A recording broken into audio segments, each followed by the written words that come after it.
American presidential debates are the centerpiece of the U.S. election cycle. They're a chance for voters to see contenders for the White House face each other, and not just the public. Well, I've been governor of a small state for 12 years.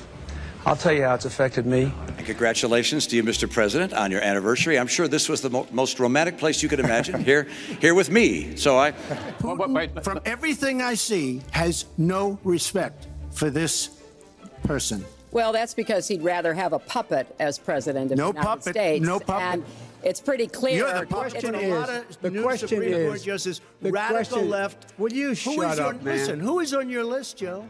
Who's on your list? The last time we saw Donald Trump take the debate stage, he was standing across from President Joe Biden. Border Patrol and more asylum officers. President Trump?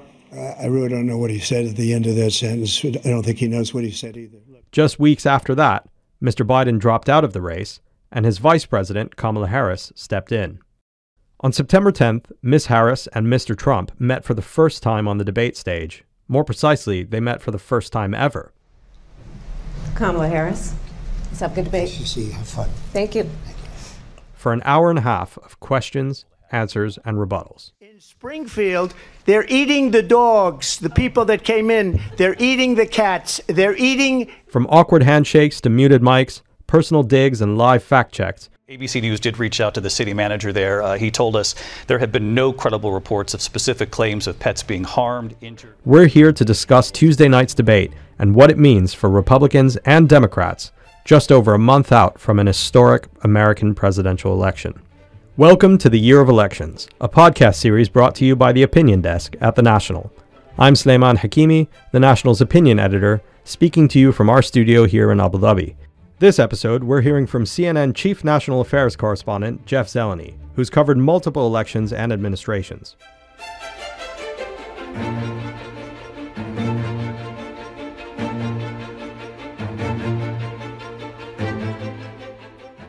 Jeff, welcome. So let's start by talking about the debate that just happened on September 10th between Kamala Harris and Donald Trump. What did you think of this debate, and how does it compare to previous ones that you've covered?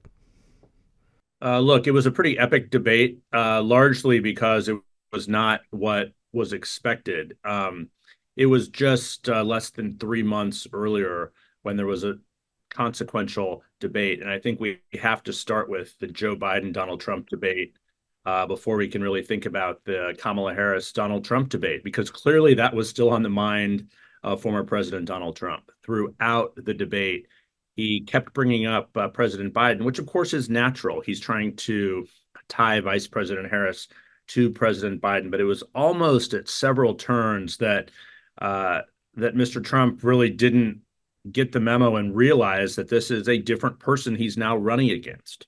And I think that has been really one of the astonishing things to watch in this summer of American politics that has really been history-making in many respects, that Donald Trump has been rattled by this.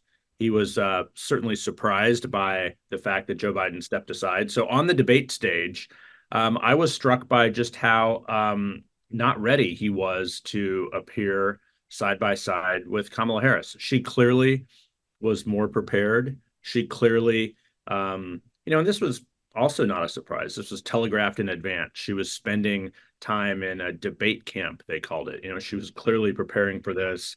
And Trump was, saying he was not preparing. And that was very obvious from really the opening minutes of the debate. Okay, so walk us through the psychology of the Trump side a little bit. I mean, I'm surprised that he was so surprised because, the Kamala Harris candidacy, if anything, was brought on in a lot of ways by Donald Trump himself. I mean, for months, he was talking about Biden's incompetence, his mental acuity, and that pressure contributed. Obviously, Biden's first debate performance also contributed mainly, but Trump's own attacks on Biden contributed a lot to Biden dropping out of the race. So why was he so surprised to be facing Kamala Harris, and how could he be so underprepared knowing that this debate was coming? You're so right about that. I mean, Donald Trump was a large actor in Joe Biden's decision to step aside. You'll remember just in the springtime, Donald Trump, as he would campaign, he would go around the country with an empty podium. and say, President Biden, come debate me anytime, any place. So they agreed to the earliest debate in modern American history, that one in June. And we saw what happened. The world saw what happened. President Biden simply was not able to pedal fast enough. He was not able to respond. And so Donald Trump was very successful in showing a diminished Joe Biden. And so it is very difficult to sort of get your mind around, and his advisors, talking with them, Trump's advisors, sort of don't know what exactly it is that makes him a little bit unprepared and more rattled still about running against Kamala Harris. I think it's a couple things. I think that she is not Hillary Clinton. She's much different. Her upbringing is different. Her life story is different. Her background is different. She's a prosecutor. She's a good communicator. But throughout the course of the debate in Philadelphia, it was clear that he was just not the same Donald Trump who was debating Hillary Clinton back in 2016. So I think really writ large, what this has kind of shined a light on, and with Biden in the race, it was kind of hard to focus on how different Trump is as well. I spent a lot of time at Trump rallies, a lot of time watching Donald Trump over the last 8 or 9 years. He's a different guy. Who isn't after 8 or 9 years? I mean, we're all different 8 or 9 years later, but his fastball is not as fast. He's not as entertaining. He's not as charming. But his advisors, I was talking to them during the debate, after the debate, they were just struck by, of all the things to pivot to, why not pivot to the immigration? Why not pivot to the economy, inflation? He was taking every piece of a bait that Vice President Harris was throwing at him about crowd sizes, about how he's not respected around the world. So look, but I think we should also point out, winning a debate is not akin to winning an election. Losing a debate is not akin to losing an election. Hillary Clinton largely won the debates, academically speaking, in 2016.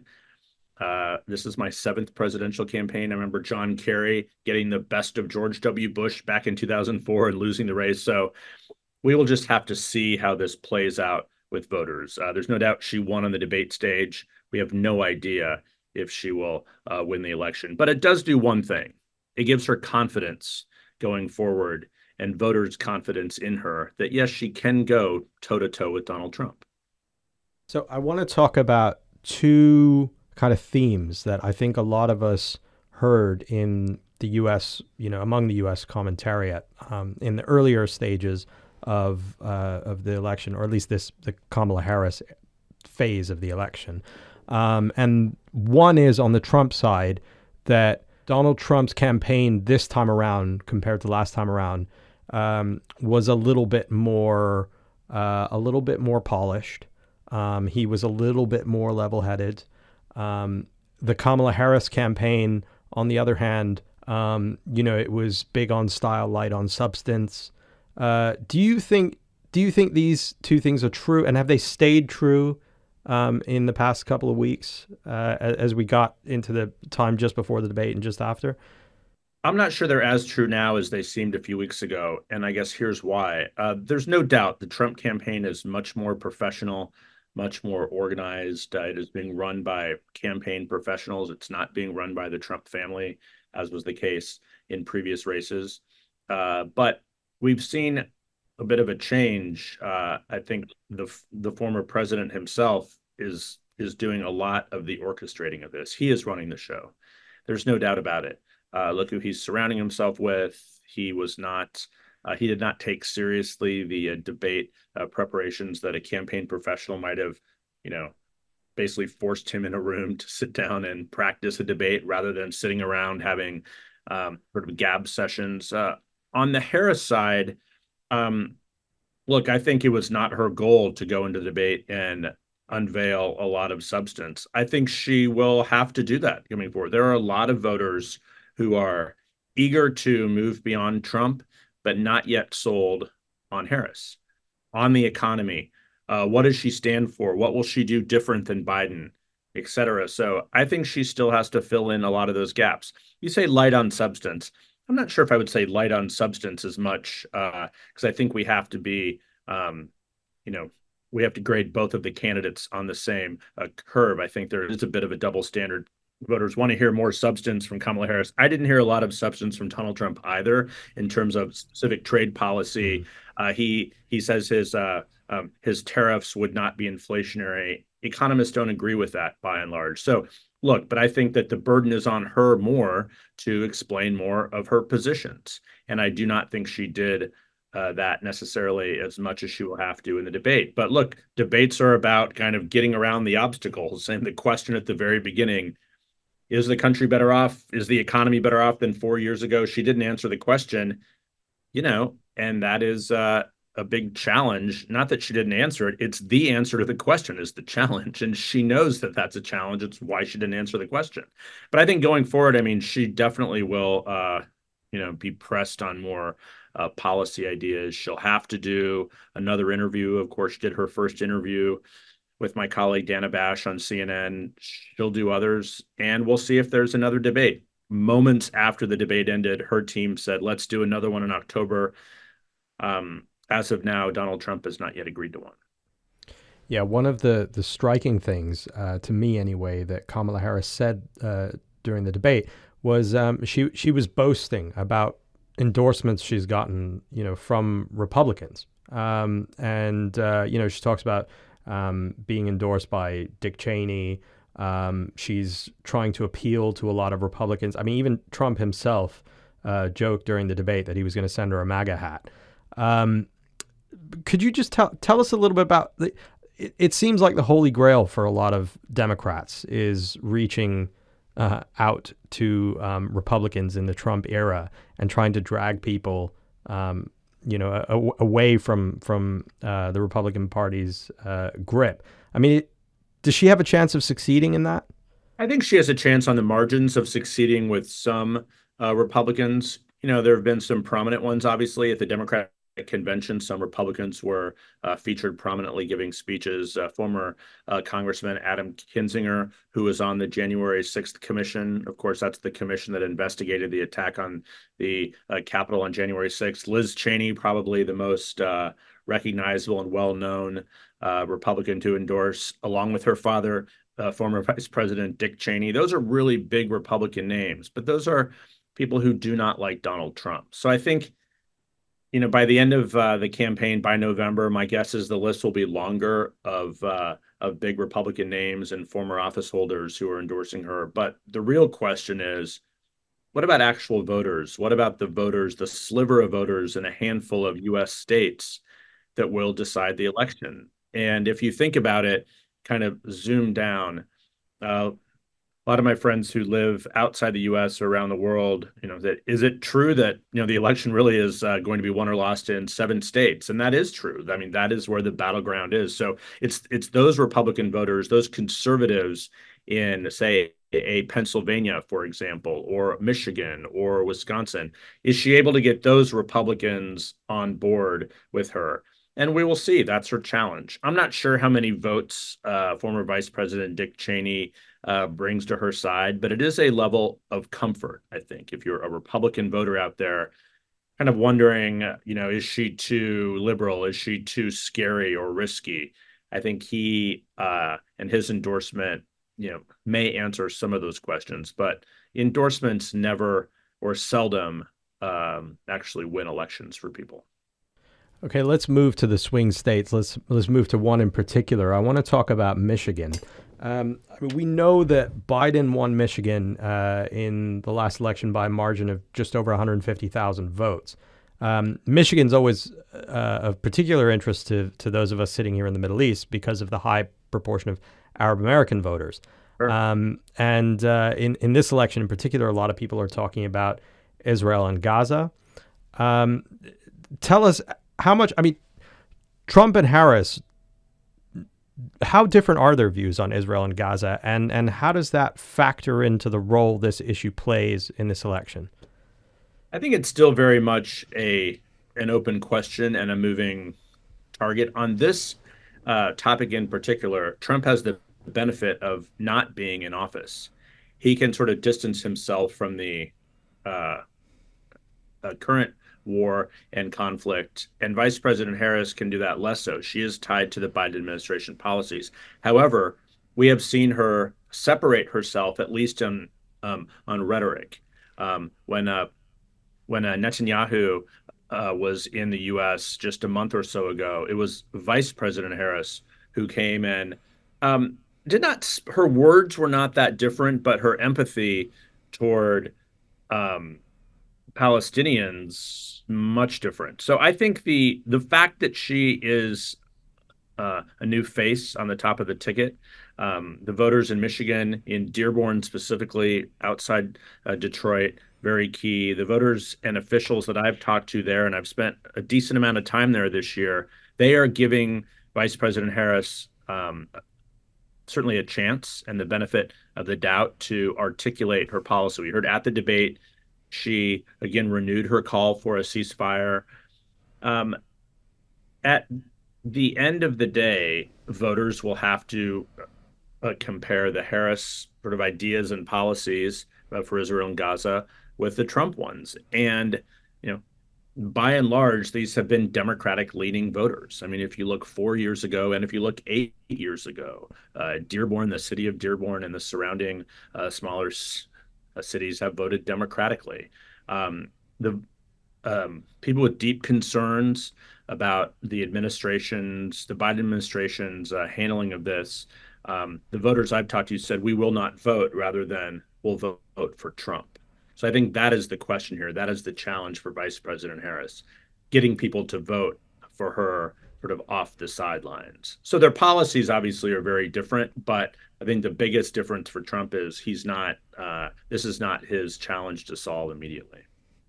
Yeah, it sounds to me like it's almost more of a challenge getting people, if people are not inclined to vote at all because they don't like anything they're seeing, perhaps it's more of a challenge to actually get people to vote rather than to get them to switch sides. I mean, do you think there's a chance that Harris could lose Michigan and perhaps the election just by not appealing to this relatively small group of Arab American voters?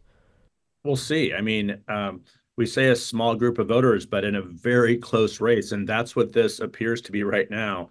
There really is no small group of voters, even though Biden won Michigan by, just a percent or 1.5%. That was actually much more than his percentage elsewhere. So the small groups of voters matter without question. So at the end of this campaign, I think in the coming weeks, there will be more of a contrast drawn to urge some Arab Americans to vote.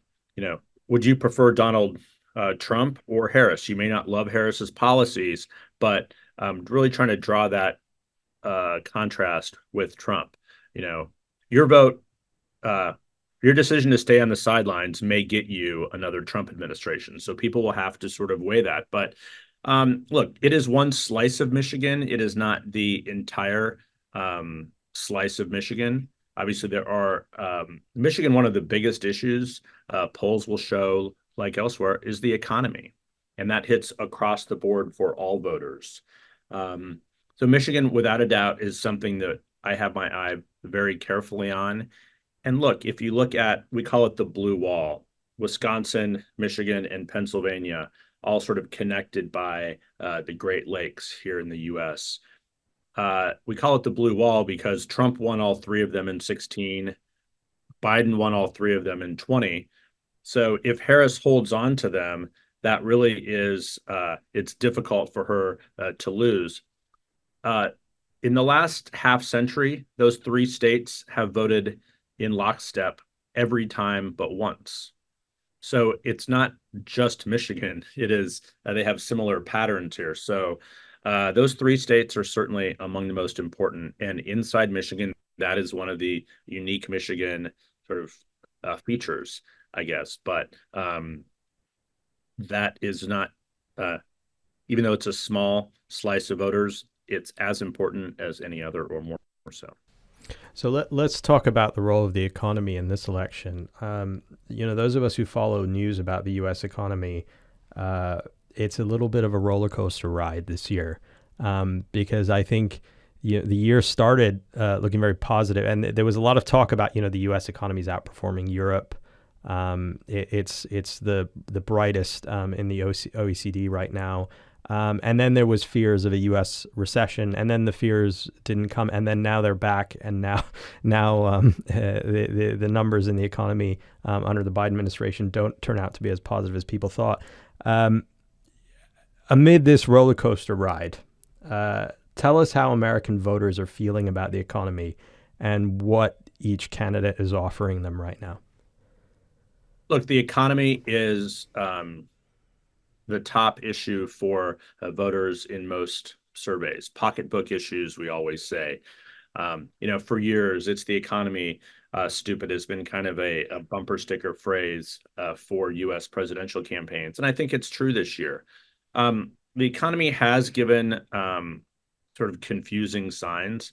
But as we sit here now, less than 2 months before the election, I think there actually are some optimistic signs for a strengthening economy that the Harris campaign, at least, is taking a measure of relief from. Let's start with gas prices. Gas prices here in the U.S. Have fallen. They're 50 cents on average a gallon lower than they were a year ago. By November, analysts say gas may be under $3 a gallon.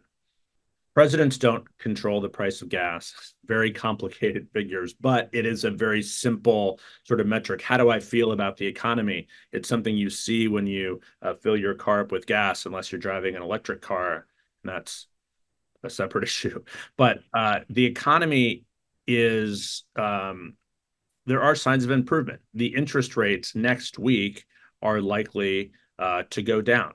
So mortgages, easier to buy a house, et cetera. So even though job creation has, without a doubt, has leveled off, and there are some signs of, or some questions about the health of the economy, by and large, the economy is in a better shape than it was a year ago.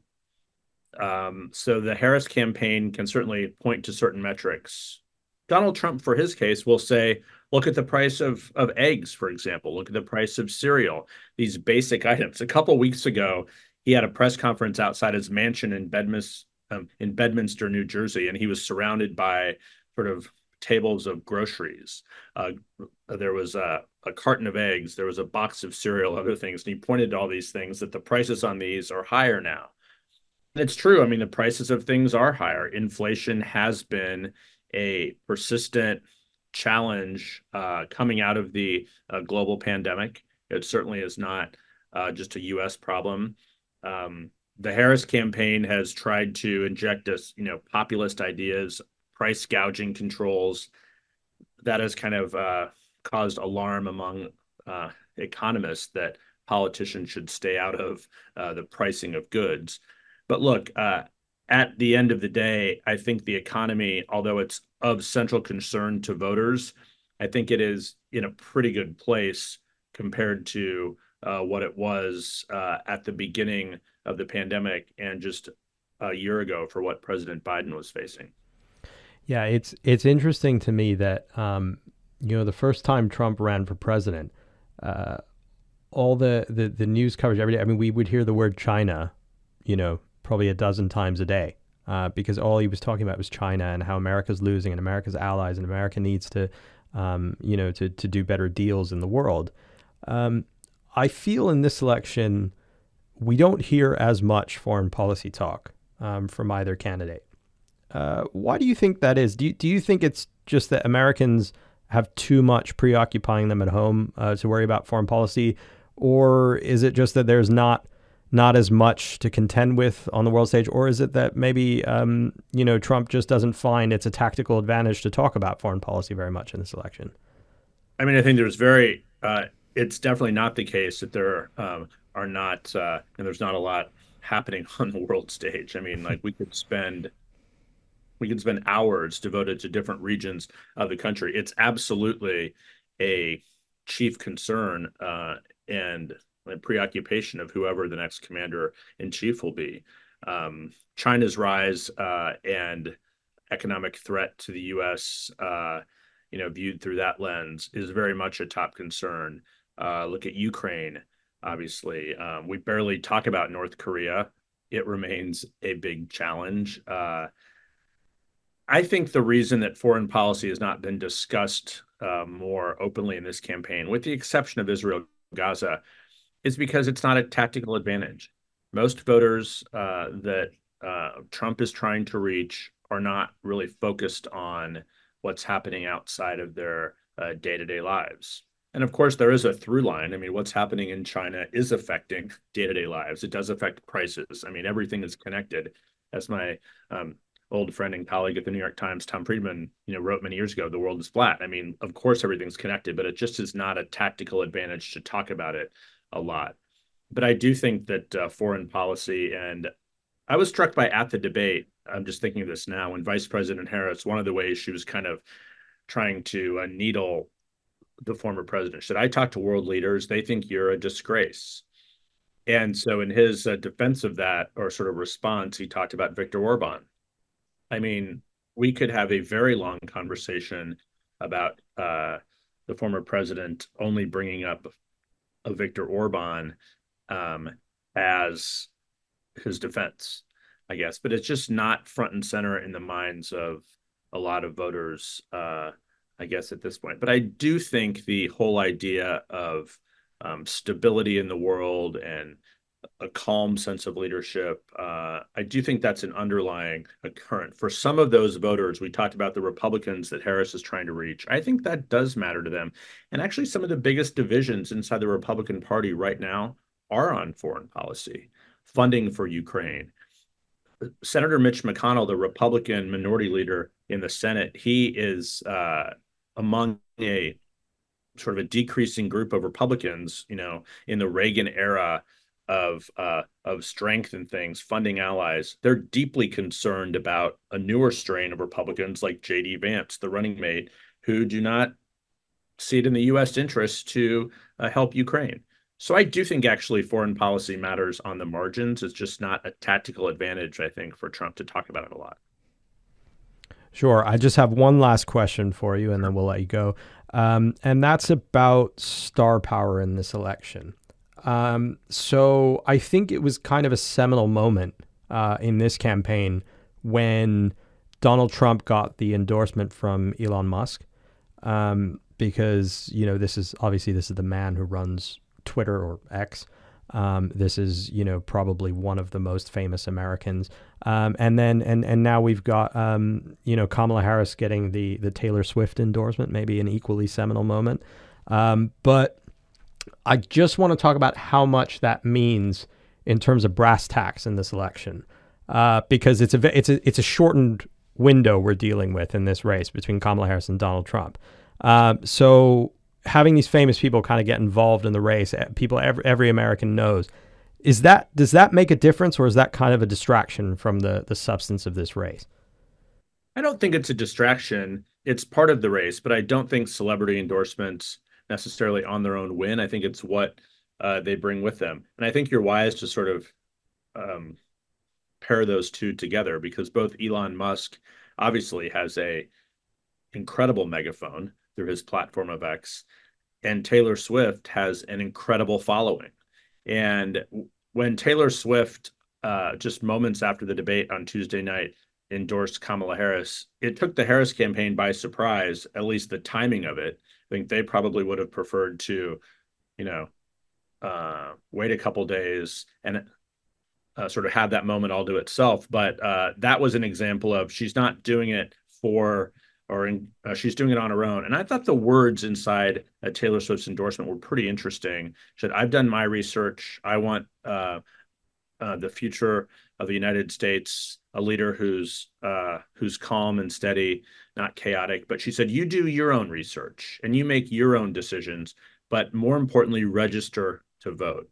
So I think the biggest sort of benefit, or the biggest advantage on the Swift endorsement, is getting her followers to register to vote. Many of them, of course, already are or would be, but there are millions of people who don't vote every election cycle, some by choice, some by just neglect.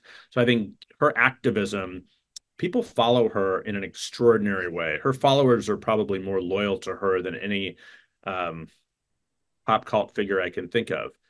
So I think it's helpful in that respect. Elon Musk is, I think, just his being is helpful to Trump. I mean, certainly in a finance bro kind of way, I guess, like that's helpful, but just his platform writ large and getting Trump back on the platform has been helpful to him. But at the end of the day, I'm always a little bit, we talk a lot about endorsements. If it's from a newspaper endorsing someone or a celebrity endorsing someone, I'm skeptical that they matter.